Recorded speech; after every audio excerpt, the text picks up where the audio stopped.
afternoon, good evening, wherever you are.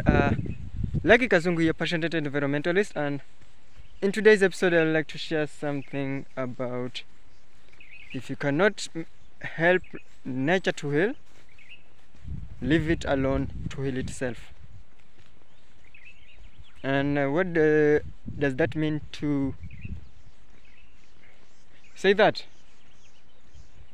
I'm trying to access one of the routes that we used to use while going to school during the days between 2005 to 2010, and this was, I'm lucky to see still one of the routes still existing, but it's fading away as this is nature taking its role on healing.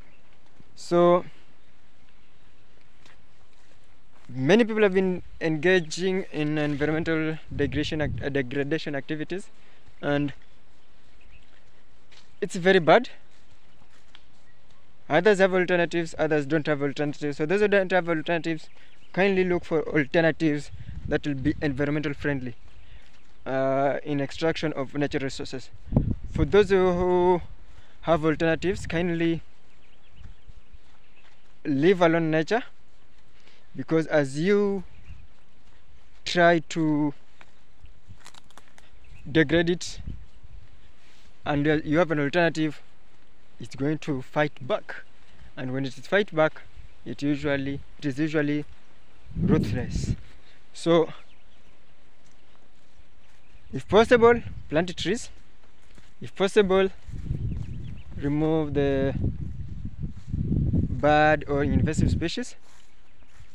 If there's nothing you can do about it, just leave nature alone, and it has a way of healing itself and recovering from any shock that you're going to expose nature to. That is what I thought of sharing for today. Hope it's going to help you. If you're new to my channel, subscribe. Don't forget to comment, share, and like. Thank you for your time. See you next time. Good day.